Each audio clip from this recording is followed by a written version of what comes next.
Hi, Emily Farber from Lepic Crager Realtors in Iowa City, Iowa.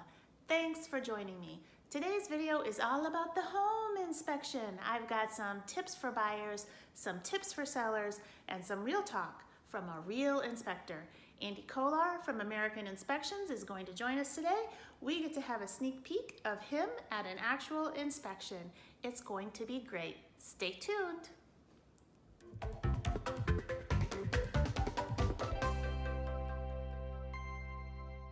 So you might be wondering what exactly is covered in a home inspection. According to the Iowa City Area Association of Realtors, in a standard residential purchase agreement, there are three main areas that are covered in the home inspection. The intent of the home inspection is to cover major mechanical items, health and safety items, and structural items. Now that's the intent, but during a home inspection, you may end up finding out about a lot more. So I'm here with Andy Kolar of American Inspections. He's going to tell us a bit about home inspections, tips for sellers, tips for buyers, and a few other pointers. Andy, can you tell us how should somebody select a home inspector? Well, I am a member of ASHI. I'm an ASHI certified inspector. ASHI is the American Society of Home Inspectors. So that's a nationwide organization, and there are different levels of inspectors, but that is a great resource to start with.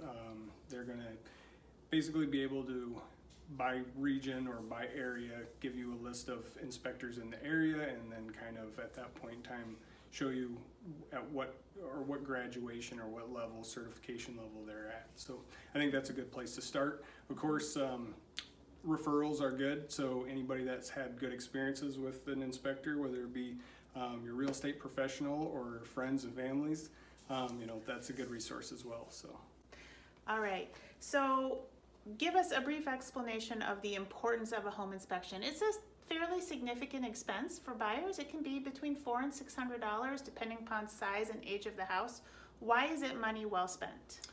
Well, I think the main goal of the inspection is to collect and present information to yourself so that you can make an informed decision about what it is that you're purchasing. So there's can be a wide range of what that might entail depending on the house and some of those circumstances, but there can be costly items that can be brought up. If not big items, safety issues. And then even just basically getting a peace of mind of what you're getting if the house is in good condition. So again, having a professional that has experience to kind of take a look at some of these components and determine if they're safe, if they're working, I think puts you a step ahead of where you might be otherwise. Exactly, because if your home is going to be an investment, a financial tool as you build wealth towards the future, it's important to know what you're walking into. Okay, so can you give some tips to sellers on how they could prepare for a home inspection to have it go as well as possible for them? A couple of areas that we're going to need to get to are going to be the electrical panel, the heating and cooling systems, the water heater, attic access.